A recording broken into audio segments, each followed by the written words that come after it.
Hey everybody, my name is Dylan Young, and today I've got a very special interview for you guys. One of my mentors, my very first jiu-jitsu coach ever, is coming on to talk about his jiu-jitsu journey, his experience with owning and starting up a gym as a blue belt, competing at IBJJF, and everything else that's benefited his experience with jiu-jitsu. I consider him a friend, and every time I come back home, I always got to stop by his gym and train with him, and I always learn something. So, without further ado, happy to introduce Tristan Tripp. Hope you enjoy the interview. Thanks. So, Tristan, thanks for coming on. Thank you for having me. Great to, reminisce and then talk about jujitsu, you know? So, Of course, of course, a lot of the coaches that I've had have a lot of knowledge, and there's plenty to be tapped into. So I'm just happy to pick your brain and be able to ask you some stuff that maybe I wouldn't be able to on the mats. yeah, absolutely. So you've been training for 13 years. What's kept you coming back? Why haven't you quit? Man, it's like the best medicine you can get, you know? The puzzle changes daily. Uh that's if you challenge yourself. If you just go on the mats and just kind of, man, I'm just going through the motions and you think you're getting better. Having those days where you got a plan when you go on the mats, know that you want to work on certain things. There's always going to be when you go on the mats, there's always going to be a lesson. Like when I go and train at my professor's gym, I don't know what the lesson's going to be that day. I always try to utilize the lessons that I learned that day. But you're always going to be working on things for yourself as well. And when you get those opportunities to put yourself in those positions, those are your challenges, and you're trying to complete that puzzle. And then when you complete one piece, the next one comes comes at you. Like you got another piece of the puzzle you need to fix. And I think that's what keeps me coming back. The challenge, constant challenge. Love that. Yeah, the challenge is great, and it's kept me coming back as well. So for a lot of people, they come up to me and they're like, "Oh, that's so cool that you do jujitsu. Like, I'd love to come train with you." And then they kind of get intimidated because they're like, "Well, I don't want to compete, or I don't want to become a UFC fighter or do MMA." So something I wanted to ask you was, for somebody who just kind of wants to come in and have fun, or maybe do something after work, get a little bit of exercise in, why would they want to do jujitsu? Man, that's a good question because I just had a guy call me the other day and he said, I don't want to go to the gym. I don't want to work out. I want to do something different for a workout. And I think that's why jujitsu is so unique is you can get on the mat, you can get a sweat, and you don't even realize you're doing something because you're so focused on the task that's in front of you, like the move that you're trying to complete or getting the steps correct, that you're doing a workout and you don't even realize it. Where if somebody tells you, hey, you're going to do 15 push-ups, by the time you get to 8, you're going, oh man, I got more to do. And it's really challenging for a person, especially if they're out of shape. They're too busy thinking about the reps they have to finish instead of, like, when they're on the mats, they're thinking about the move that they're doing, um, protecting themselves. That's one of the top things that I make sure all of our students know when they come through the door is like, hey, my first priority is to teach you how to protect yourself. And I don't mean like self-defense either. I mean how you get up off the floor, the position you put yourself in when somebody's sitting in side control on top of you. One of the most common things that happen to people when they start jiu-jitsu is they let somebody get on top of them and they turn wrong and they tweak their upper back or their neck or their ribs, and then they think that they've got something major wrong with them, which usually a chiropractor visit or a few days off will fix it, but it scares them, because all of us have to get up and go to work the next day. So make sure that when you're going to train jujitsu, that you find a place or a teammate that knows how to keep you safe first, and then just enjoy it. You know, enjoy that workout, enjoy that pressure that gets put on you to complete those tasks. And I think that's the best advice I could give for somebody. That's exactly what I tell new students to come in the door every day is we want to make sure you're safe first and you're comfortable, and then we're going to teach you in a process that's going to help you get to the goals that you want to achieve. Right. Most people, when they just go to the gym and lift weights, they're not actually challenging themselves. They're not challenging themselves in the way that you would in jujitsu or something similar. So that's why for me, I got bored of lifting weights and wanted to do something different. And that's the challenge that a lot of people probably could also pursue with something like jujitsu. Yes, absolutely. And I was that guy. Out of high school, I weighed about 135 pounds. Uh, yeah, I played basketball, and basketball was over. I didn't have a challenge in my life anymore. Um, I kind of went down a road of like partying a little bit, which I shouldn't have done. But I think everybody dabbles in that a little bit.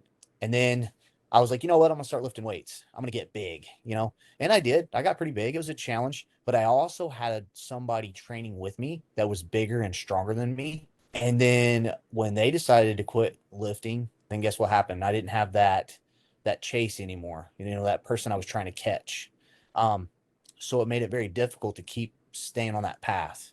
When that path kind of fizzled out for me, I didn't really have anything.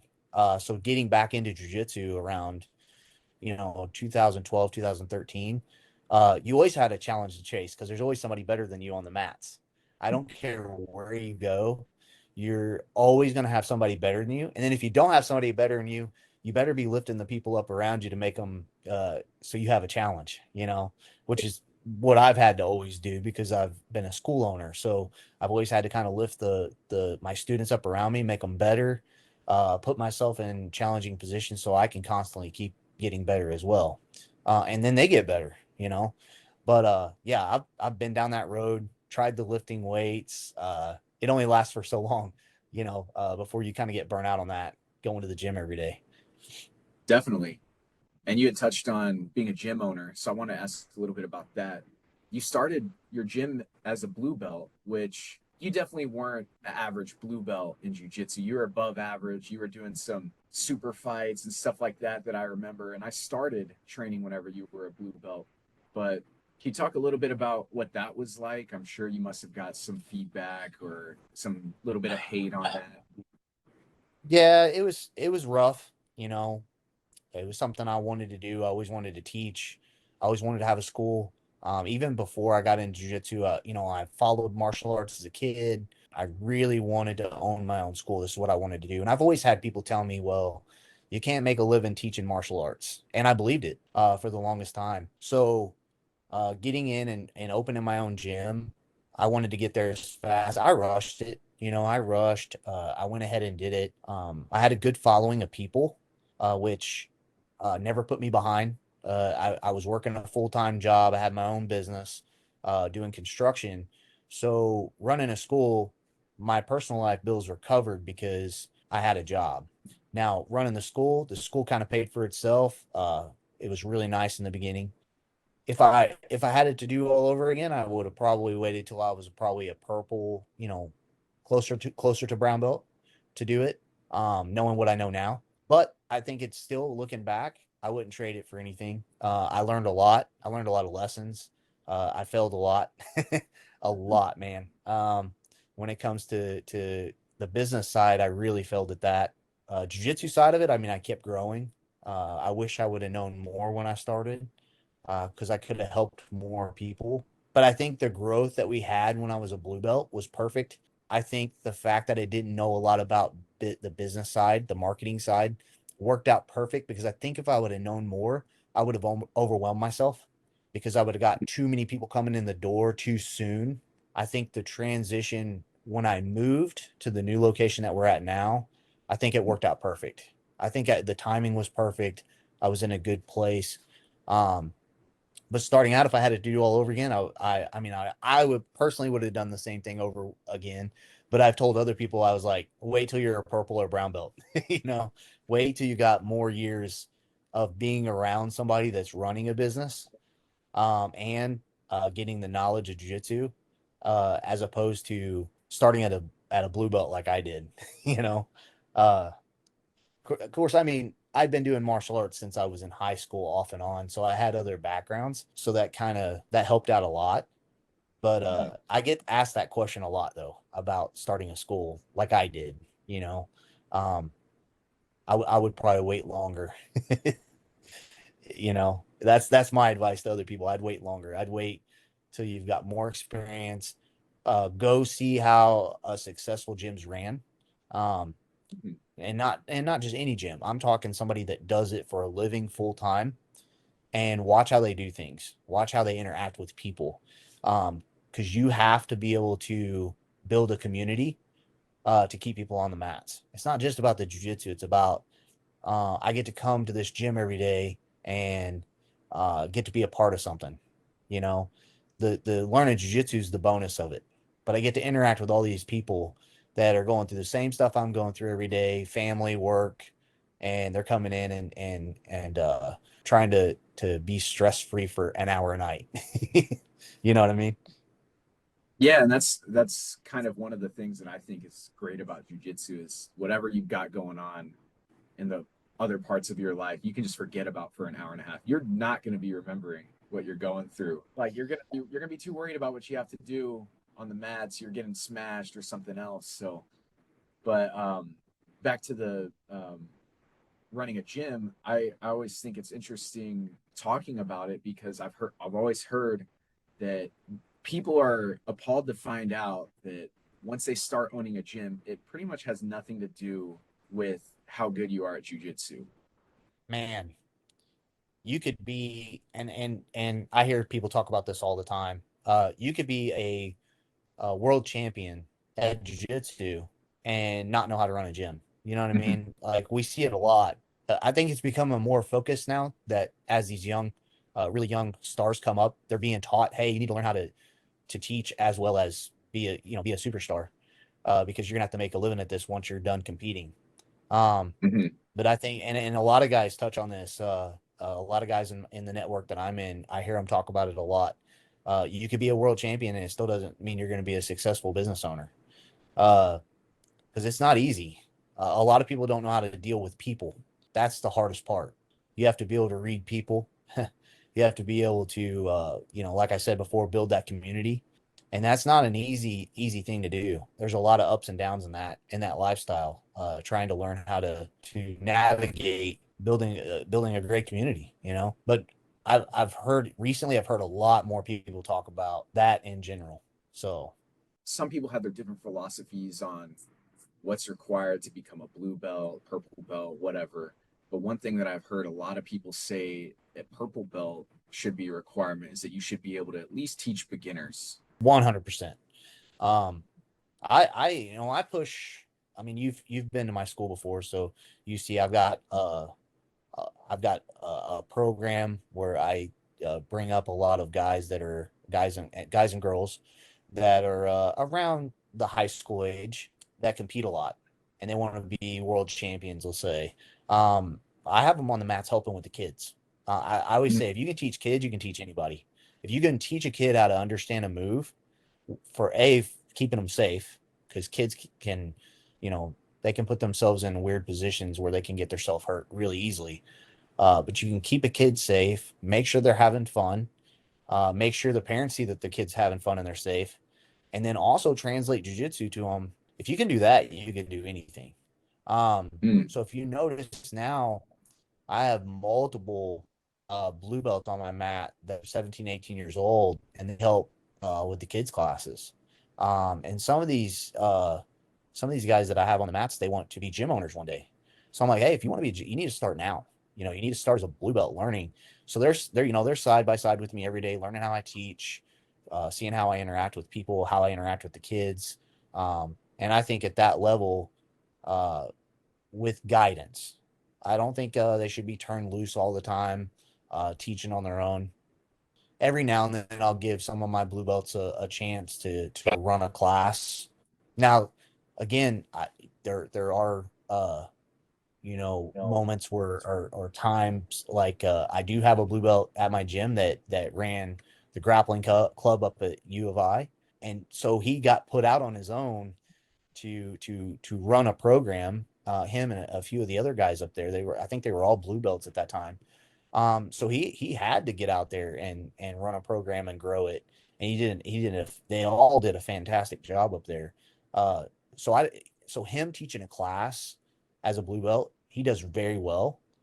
But he also had that where he had to do it, kind of like me when I started the school as a blue belt. I had to do it.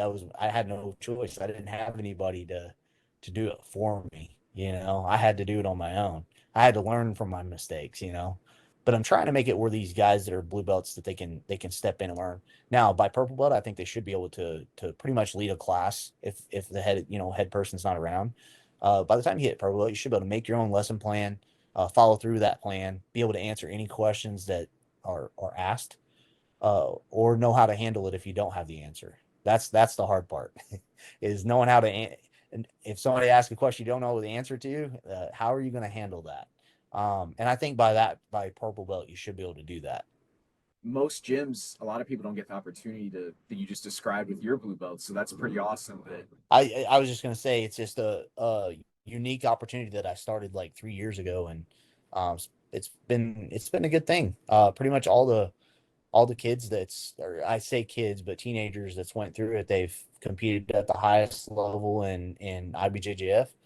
They've done very well. Some of them are PANS medalists already, and I think them being on the mats multiple hours a day helps them see more jujitsu, all the way down to the basics, and it helps them remember things a lot better. And I think it helps them with their competition as well. how would you say your teaching styles evolved since you started your gym? That's a great question. In the beginning, I knew a lot of moves. Well, I wouldn't say a lot. I knew a decent amount of jujitsu. I would say by the time I hit purple belt, I knew a lot of jujitsu, but didn't know when to apply it correctly with the right principles and theories that come with jujitsu. Let's say joining Professor J.W. Wright, I joined with him. I've been with him almost 5 years now. I was a three-stripe purple belt when I went to him. Joining him, he looked at me one day and he said, "You know all this jujitsu, but you don't know when to use it, or when to apply certain moves." And he was 100% correct. Yeah, I still have moments where I'm still learning uh, these. You'll see a lot more if you really pay attention. Like, well, I'll just use the example of like BJJ fanatics. They're always saying like systematic approach to this, right?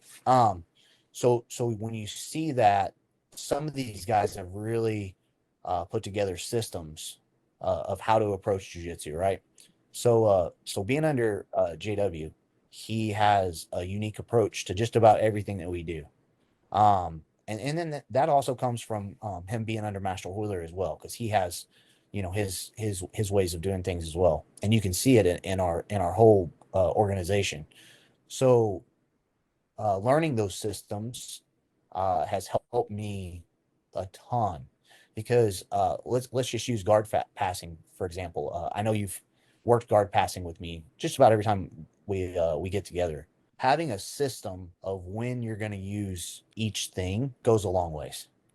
Now, you know, I would say a couple months ago, I went to Tampa for like about 10 to 12 hours of training with JW, and a couple of his other black belts were down there as well. And we were basically doing sport systems. Is basically what we did for those 2 days, a Sunday and a Monday. And then I came back to my gym, and that's all I did. Every time I'd roll, every time I'd train, I would put myself in one of those little systems that we learn. And now, man, it's just second nature just to go for it, for whatever presents itself to me. I'm able to use it and go. So I would say having that knowledge now, compared to when I first started, has changed the way I teach jujitsu drastically. I'm always trying to pay attention to how I teach something so I can put it into some sort of system, because I can see students hanging on to it better, and I can see them using it in live training when they know the route that they need to go. I always tell my students, like the GPS in your car, right? You want to make sure you keep it updated, so it's going to tell you the right roads and stuff, right? Uh, that's kind of how I like to teach. I like to teach in a way where, if we teach a guard pass, I want them to have all the avenues that they can, and exits that they can have to complete and get to the task they want to get to. So I think that's what's made my teaching better, made more people want to come back for the next class. You got to give them something to come back for. You know what I mean? You get through to a certain point in class, they're wondering what's next. What's next in this system of things that we're learning, and it keeps them interested. It's like we said at the very beginning, that puzzle. It just keeps you coming back, and I think that's what really helps out a lot. Everybody's talking about it's kind of a trending topic in jiu-jitsu. What are your thoughts on the ecological approach? That's something that's already been around. Right. If you really think about how when you're in the room with your professor and he's teaching a class, and then let's say the topic is let's say the topic's passing half guard. That's usually a lot of the ecological approach. You'll see the most simplest version of it taught. But I mean, think about, you've been in a class, your professor has taught you how to pass half guard that day and all the steps. And then at the very end of class, he says, okay, you're going to be in this position and you guys are going to try to pass half guard. And then once you pass, you're going to reset. So that system has kind of been around for a long time. I mean, probably before we've even thought about doing jujitsu. It's just now it's got a label slapped on it, and it's got more systems to it, if that makes sense. I've used it. I use it on my nogi days. I will not use it when I've got new people. I hear all the time that it works for new students. I just don't see how, because again, I go back to my top priority when I got somebody new is safety. How are they going to be safe if they have no jujitsu experience and you put them into this situation where they're basically grappling as the first day they're on the mats? I mean, you're grappling when you do the ecological approach. Mhm. Now, the students at my school that we've tested it with, they love it. It's a great approach, but you can't use it every single day. I only use it on my nogi days when I do, work with it a little bit.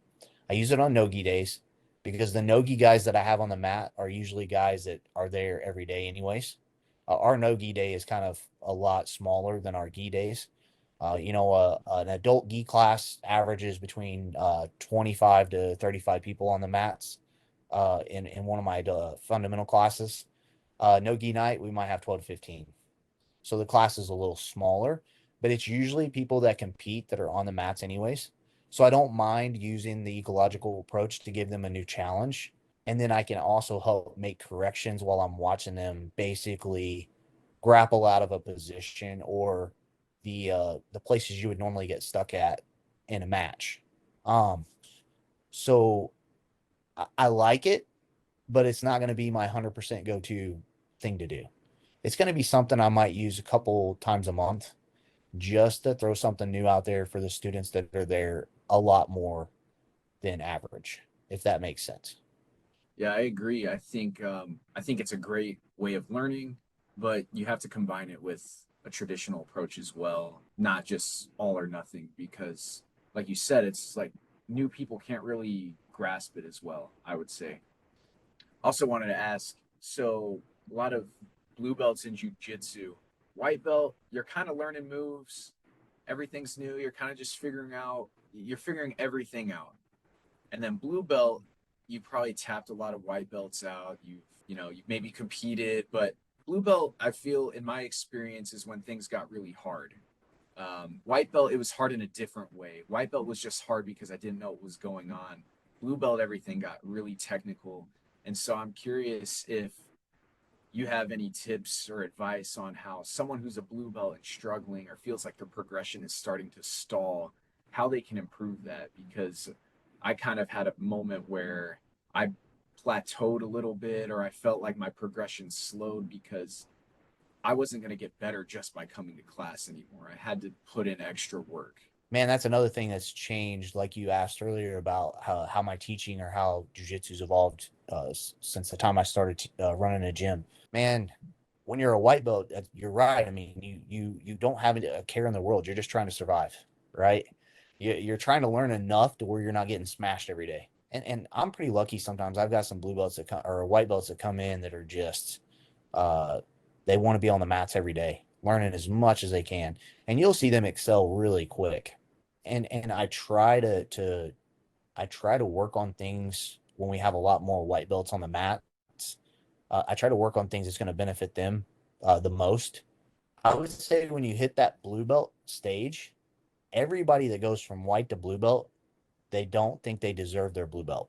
Just about every one of them that I've handed out, they're like, man, I don't know if I'm ready for this. Right? It's because it's like I went from being the white belt that it doesn't matter what I do to now I'm a blue belt. People are going to be looking at me. The white belts are going to be coming in and going, here's this blue belt. I tell all my blue belts, you're going to get tapped out by a white belt. It's just a given. Even a purple belt is going to have those times where they're going to get tapped out by a white belt, and that's fine. Okay, good for them, right? When you go from white belt to blue belt, it a lot of times it's going to give you that little boost of confidence, and I think that's probably where you were at when you got your blue belt. Um, and then you're going to start overthinking everything, right? And that's when you think that you've plateaued.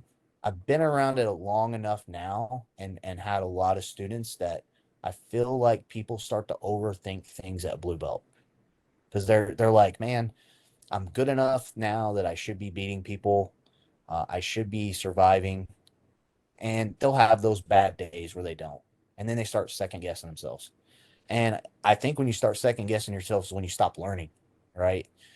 You need to go in with those goals set every day that I want to get better at this, right? Notice, like, take notes, guys. I know a lot of people's probably going to watch this, and I tell students all the time, grab a notebook, grab a journal, take notes, especially from at white and blue belt. Take notes of how your training is going, how your rolls are going. Because by the time you get a blue belt, most likely you're going to be rolling quite a bit. Because by that time, you know how to keep yourself safe. But take those notes, do private lessons with your professor or your instructor, and have them help you with the notes that you've taken down. And then when you go back to training, put yourself in those positions and try to fix it. Because I think what happens is, again, is you start doubting yourself, and then you stop focusing on the learning side of things, right? Because you're at that little in between area. Now, I've made it at my academy. I've made it a little more of a challenge. I try to tell my white belts, like I said, every now and then I'll get two or three, maybe four white belts a year that come in that are just they're good. They're there 5 6 days a week. Can't kick them off the mats. I mean, they're the ones sweeping and mopping with me at the end of the night. Some of them train 6 a.m. and night classes. And I look at them always say, hey, look, you're going to be a blue belt pretty quick. Why don't you do one IBJJF Pan Americans before you get your blue belt? And then they get to go compete at something big like that. And by the time they get to blue belt, it's nothing new to them. They're competing so much and they're doing so much that they keep evolving as they get their blue belt. But the average person, like usually what we're talking about, that walks in the gym, they don't compete enough. They don't roll enough. And then that's when they get to blue belt, they start to. And you just started competing recently, didn't you? Like more than you used to. Yeah, only been competing about a year. Yeah. So you're at that stage probably when you started competing, you probably start questioning a lot of things. And you should, but don't focus on, I would say that'd be the best advice I give. Take notes. Don't focus on the setbacks. Focus on, hey, I'm going to fix this. I'm going to keep moving forward. Here's like I've kind of made my own little classification of belts. Okay. And I try to tell my students this a lot because I don't want them to overwhelm themselves on what they have around their waist. And I'm a good one to look at for that because I started from a blue belt as a school owner, and I was always worried about what everybody else thought about me instead of like what about me getting better, right? I tell them now it's like white and blue belt, you're a beginner, right? You are a beginner. It doesn't matter that you went from white to blue belt. I keep my white and blue belts in the same category. Like you should still be trying to learn like you was when you were a white belt, right? All the time. Like stop thinking that just because you got that blue belt that you're better than every white belt. You have that not that you're better, but that you have to be better than other people in the gym. I think that's where blue belts kind of get when there's more blue belts than there is any other colored belts. They feel like all that weight's on their shoulder that they have to be better than the white belt that comes in, or they're going to let their professor down, right? It's not like that. It's like you're a white and a blue belt, those categories stay together. Now, I've rolled with some purple belts that are amazing. You hit purple belt, that's like the elite belt because you're becoming very dangerous, right? Very dangerous. You've learned enough, you've stuck around long enough. You make it, I say in my gym, you make it to purple belt, you're probably going to make it to black belt. because you've been training like that long, you're probably going to make it to black belt if you get to that halfway point, right?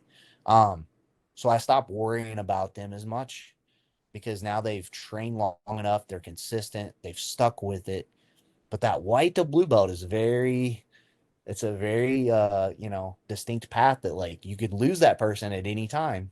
They could want to fall off that course, and it's really hard to keep them on that when they start doubting themselves. So best advice, you're in that beginner stage, even though you're still even though you're a blue belt, take those notes, work on the things you need to work on, get with your professor, get a private lesson, work on the things with him or her. She, might have a female instructor. There's some absolute amazing female instructors out there now too. So get those things fixed and get back on the mat and try them. And if you fail at it, just keep going. Right? Don't doubt yourself. You're still in that beginner phase. You know, work on those things like you're still a white belt. For me personally, um, being a blue belt, it's been training for a while. Trying to get up to that next level of purple belt feels like I'm breaking a wall, and it's like I've really had to push myself to work towards that, and I'm still not there yet, but it definitely feels like a challenge. And so you talk about white belt and blue belt are kind of in the same group. I'm curious on your thoughts on what somebody who wants to compete that's maybe in that white belt or blue belt area, they want to compete and really grow their game, maybe be good at competitions or really just grow their jujitsu, what should they prioritize? Okay, I would 100% at that level prioritize fighting in the gi 100% more than anything else because you're still learning about a lot about yourself. And if you really look, all the greatest fighters that are showing up on the no-gi scene, they were great gi fighters first. It's going to give you more opportunities for wins because when you get up, you start focusing more on no gi. You're going to be going up against a lot more athleticism as it compared to technique. You sharpen up your techniques in the gi from white and blue belt, man, it make you really hard to beat, right? Because you're going to have way more technique in your toolbox than the average person that's just athletic, right? Um, Biggest things to focus on as a white and blue belt competing would be learn how to grip fight from standing and on the ground.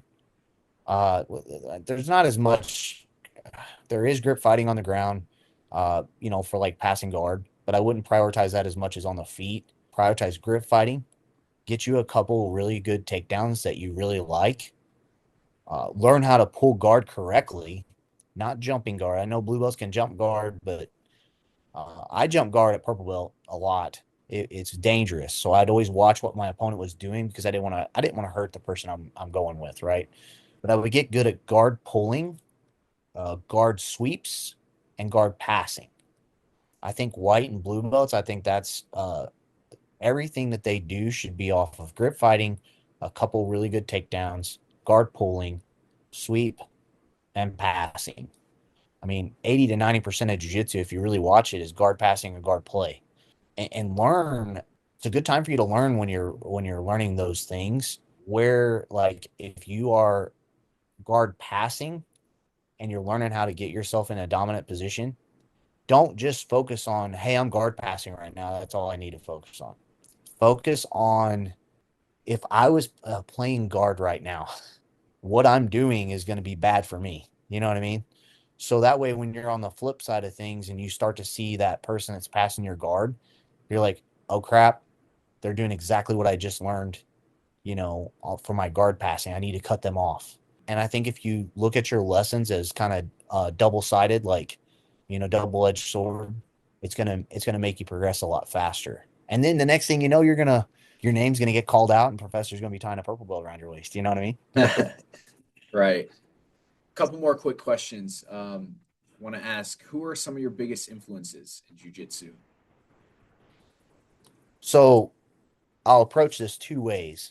Um, my mentor right now is Professor JW. He has impacted my jiu-jitsu so much, and it seems like it's so little of a time, but 4.5 going on 5 years. It's quite a bit of time, but it feels like it's just flown by, right? Not only has he helped evolved my jiu-jitsu and made me filled in the gaps that I was missing. He's also made me a better competitor. I think the biggest thing he's made me believe in myself. That was something I had that was difficult. Man, at the end of my purple belt, I was at the top. Man, I was a good chance of winning. You know, hands the last shot that I had at it. Had a really good match. Just had a bad day. Like he always says, if you're going to win, it's going to be the person that wins pans or master worlds or worlds are the ones that are having the best day. It's not, it doesn't come down like everybody there is good or they wouldn't be there, right? If you're not going to put yourself in that situation. You're going to keep doing opens and you're going to keep doing local tournaments, right? But man, he's made me more confident in my jujitsu, and he's always willing to guide me in the right direction. He's also always willing to get on to me when I'm doing something wrong too. That's really nice to have, let me tell you, because we're human, we all make mistakes, and we need that guidance. We need somebody to tell us when we're doing something wrong, even when it's on the mats. Hey, man, you need to fix that. A lot of people aren't willing to step up and tell you those things. But he always, not only myself, but everybody in our network. Man, he's got so many people he looks after, but he always takes the time to pull us aside and help us when we need help, whether it be jujitsu or business. So I would say he's my biggest influence in my jujitsu. Now, outside of that, I always try to study people. For the longest time, I studied Tynan. I studied his jujitsu since I started. Before I even had a mentor, I always watched Hoffa Mendez, and then here recently, Professor JW has me studying Leandro Lowe. So I've been studying Leandro a lot, both sides of the coin too. I've been studying his guard passing and his guard play. I'm kind of built more like that weight class.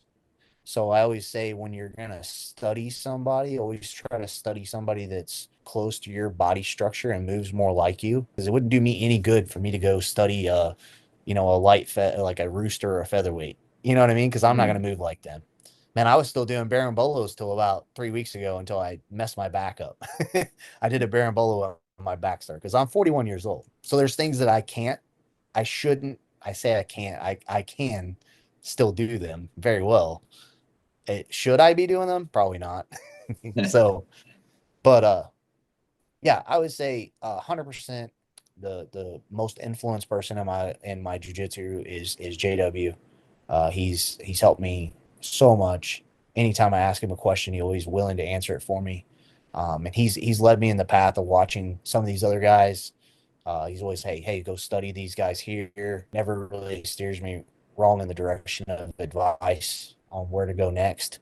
And then 100% all the guys that he has underneath him in the network, I could reach out to any of those guys at any time and say, hey, man, could I ask you a question? And they're going to answer me. Or anytime I'm like, hey, I'm coming to town. Hey, come in and you want to teach? You want to come in and teach a class? Heck yeah, I'll come teach a class. That's so much fun. I love teaching at other places. Or, hey man, come into town and roll with us. While you're here. So that the not only is he a excellent mentor and leader, but he also has created an environment for all of us to have tons of people that we can reach out to in our network. Because there's some guys in our network that are really good at certain things, and we can reach out and ask them about it as well. Not even jujitsu. It could be business related. So, or how to deal with certain things that we have going on. So, but I would say he is number one on the list when it comes to that. So, That's awesome. I got a fun one here. Which belt was the hardest for you? man, some people I hear say that purple belt's the most fun. I would say that was my hardest because I was trying to correct things that I messed up that I should have learned at blue belt, and I was trying to fix those things along with trying to be a good purple belt. Mhm. You're basically wearing a label you're very capable of wearing. Like I was a purple belt. I mean, 100%. But there was things that I missed out on at blue belt that I should have prioritized that I didn't. A lot of basic things. So yeah, I'd say early on, like I was lacking a lot of things, a lot of fundamental things that I should have known when I was a purple belt. So I made it hard. Now, when I started winning at purple belt, I was having a blast, man. When I went on IBJJF and I was like top 10 in my weight division and top 15 in the open class, they started to get really fun. I'm not gonna lie, it was great. But I'll tell you what, all the first couple years leading up to that, man, I was questioning myself. I was like, man, am I really, should I just stop competing? Because I'm losing every match. And I literally had, man, I showed up to a Nashville Open. It was like the second or third time I'd done the Nashville Open. I've never really missed one since I've been under JW as well. I showed up and I was like, man, I'm going to win today. All right. And first guy catches me with a foot lock. And it was my fault. I put my foot in the wrong spot, playing De La Hiva guard, and he caught me. And I was like, man, I look over JW and my friend Scott, they're watching, and I'm like, man, I felt like I let everybody down because I should have won that day, right? So I get over to the bullpen. I kind of, you know how it is, you kind of mope around because you just lost. And you're like, man, am I ever going to get a win under my belt? Because I'd never won a purple belt at all, period. He looks at me and goes, hey, I got to go back to St. Louis. And he was riding back with Scott. But he said, Ann's going to stay. And she'll coach you, sign up for the open class. And I'm thinking, I've never signed up for the open class. And I know what that means. That's some big guys in the open class. You know what I mean? I was like, you know what? I'm just going to do it. I'm going to take his advice. Again, he's my mentor. He never steers me in the wrong direction. I said, okay. I signed up for the open class. First guy I draw, he was probably over 300 pounds. And I remember it. And it was one of the biggest, best moments of my career. I balloon sweep this guy, or Tominagi, if you say, but with like a De La Hiva. Yes, I was playing De La Hiva on a guy that's twice my weight. Okay. I swept him. I went to like a tech mount position and I did a almost like a modified bow and arrow choke from there. Not only did I get my first win at purple belt, I got my first submission in a competition because I've always Oh, won by points. That was my first ever submission. And man, the whole time I could hear Ann yelling, coaching me, and I'm just like got pumped. And I won, and it was just like snowball after that. I think I won two more matches after that day and made it to the finals. Now, granted, the guy I fought in the finals, he sat there and watched all my matches, and he knew I was going to pull guard, and he was huge. And I ended up losing to him in the finals, which was fine. But that moment just kind of it hit the confidence. My confidence just went. I just needed that one time. Went to the next tournament. I think that was the next one was like, and it all builds up to. I think the next one was like Indianapolis. I lost in my weight division, and I was like, "Dadgum, I should have won this." Like, and it was like by an advantage or something. It wasn't anything major, and I'm like, "We know what? I'm gonna sign up for the open class. We're gonna do this again." And I won my first couple of matches, made it to the finals, got to rematch against the guy I lost to in my weight class, which was like 7 foot tall. And I took him all the way down to the end, and I lost by an advantage again, or something like that. But it was a fantastic day. And then I think the next tournament was St. Louis Open. Professor J was there, and I won my first ever gold medal. When I say that, I'm being brutally honest with everybody. I had never won a gold ever at blue belt or anything. I always came up, got to the finals, and always would get silver, right? I won my first ever gold medal. I think I won 2-0. It was against the guy that I beat is actually one of my really good friends now. We've competed against each other like 3 or 4 times now. From there, I was like, what's next? You know what I mean? Like, well, I was pumped. I was ready to keep competing. So I ended up going all the way to New Orleans and took double gold down there at the New Orleans Open. And man, I was just like, so I, man, when you start winning, you got to keep competing. You know what I mean? Like keep it going for as long as you can because it's good, man. It's like it builds up your confidence. And I think that's where I started to change at purple belt where it became fun. Now, brutally honest with you, I'm having the most fun of my life at brown belt. It's just like the last 6 months have been absolutely amazing. Uh, I did the I just recently did the 10-day course with Master Hoiler Gracie, the self-defense course. Completed that. I haven't competed a lot at brown belt this year. I did the pans. I think the last thing I did was pans. I'm doing Master Worlds. I haven't done many opens this year. But I'm feeling the best that I've ever felt doing jiu-jitsu right now. And I'm having so much fun. Like so much fun. So I would say my most fun belt is brown belt. I have to say it because I'm having a blast at brown belt. And I know I'm sharpening up all those tools to become a black belt, but I'm having a blast, and I'm learning so much. And I think when you're having fun, your opportunity to learn just goes even higher because you're not thinking about anything else. You're just having a blast on the mats every day. So I would say the most fun belt I'm at is right now. Is right now. So That's awesome, man. And that's super encouraging to hear because, that's what I have to look forward to. make Do you, sure you learn enough to have fun at purple belt though, because I missed out on that. So okay. when you have fun at purple belt, you know, make that your belt. Not don't wait till brown belt to be where I'm at and have this much fun.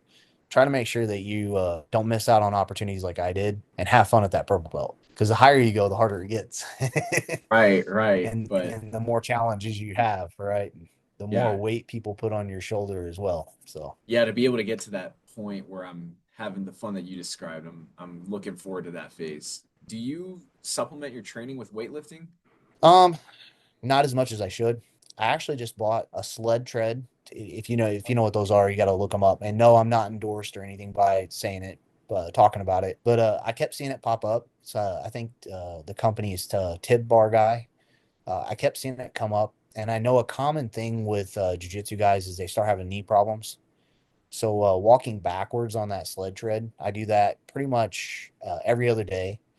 I have a trap bar for deadlifts. I don't want to be the guy putting a squat bar on my back. I get enough pressure on my spine, doing jujitsu and competing every day. So we have a room that has a trap bar in it with 45-pound plates. A lot of my competitors use it. I use the sled tread, which has a dip bar. The tread you can push forward and backwards like you're pulling a sled. We do that, and then we also have an air bike, and then I have kettlebells too. So I do a quite a bit of kettlebell work. I think that's really great for jujitsu. I work on that trap bar and I work on that sled tread. I try to stretch as much as I can. Again, I'm horrible about not doing that. I should be doing more. I think yoga stretches are very good for jiu-jitsu practitioners. Like my back problems I had a few weeks ago was because my hip flexors in the front were pulling so hard that it was causing me lower back problems. So I had to learn some new ways to stretch like my hip flexors because I'm always in that kind of like that bent over position. Even when I'm passing guard, I'm in the same position. If you flip to me upside down, it'd be the same position as me playing guard. Is that if that makes sense, right? So yeah, I mean, I do try to lift as much as I can, but I try to keep it kettlebells and work like that. I'm thinking of getting into more like isometric movements like box jumps and stuff too because our sport is very explosive. When you want to do a movement, you have to be able to do it quickly and efficiently. And I think that's things that you start noticing as you get older, you're starting to lose. I always tell everybody like when you go against a guy that's in the masters division, they got these grips.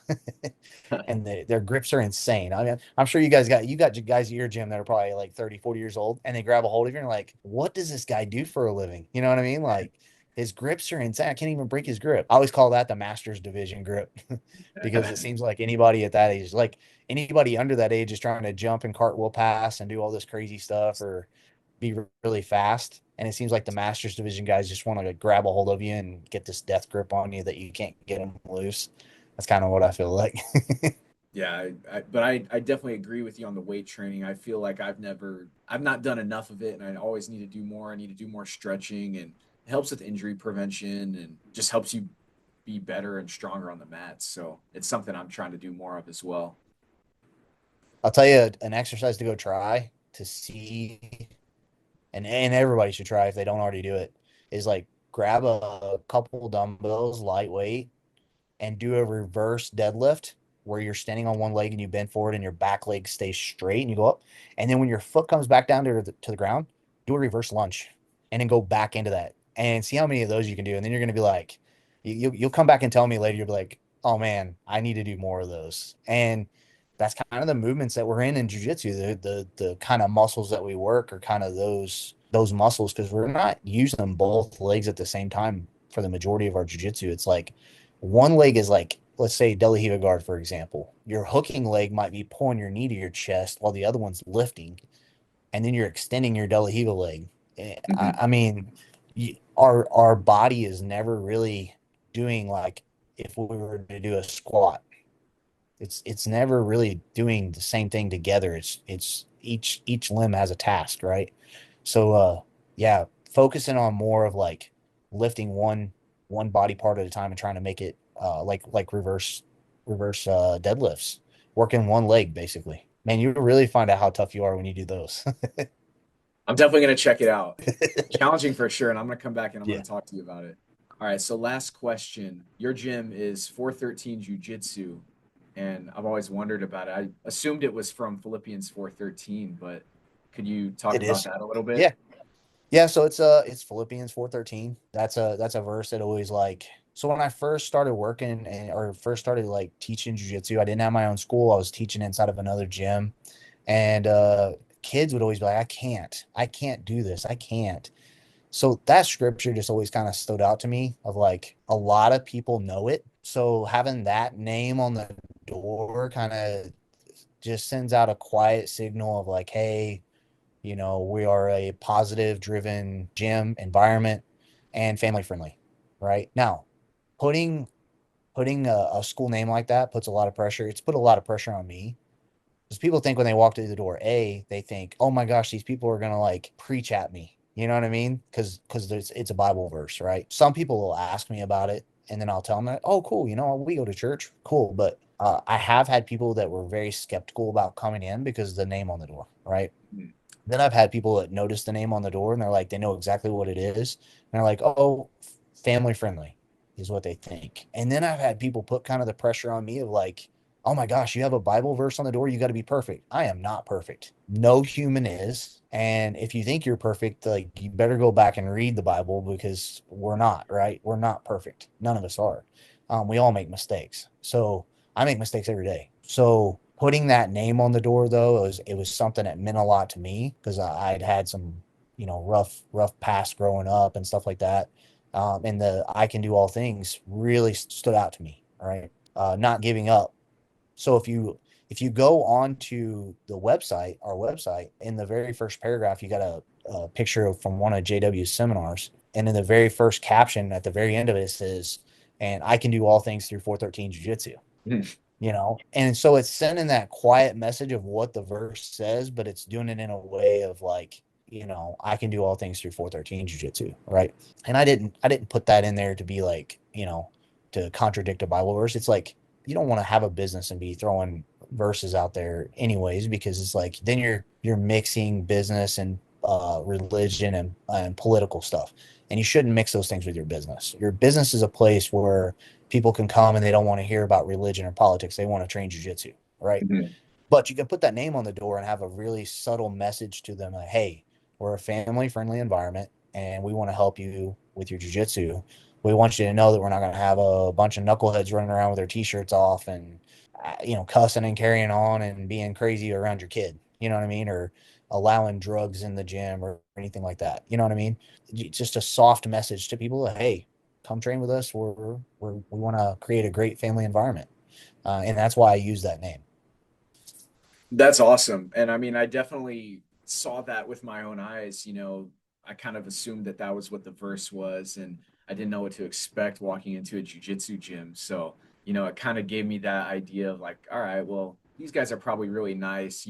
I agree with it. I'm also a Christian, but I'm not going to church. I'm going to jujitsu. So, like you said, it gives a family friendly picture of the gym and it portrays it in a good way. Now, maybe in a few months we can have another podcast and you guys will get to see some new news coming up here soon, but don't really want to share that yet without All permission. right. But I have some big things coming up here really soon. So some big offers that were made in my direction, and we're just trying to work out all the details. I'll Yeah, be staying tuned to find out what happens with that. But yeah. thanks for coming on. It was a pleasure to talk to you and pick your brain and hear about all these things. I'm definitely going to have to come back and train next time I'm home. But everybody, Tristan Tripp from 413 Jiu Jitsu, it's been a pleasure to have you and hope you all enjoyed the interview. I appreciate you having me on, and we'll have to do this again sometimes. Maybe after the big news, and then again maybe when I get my black belt someday. Absolutely.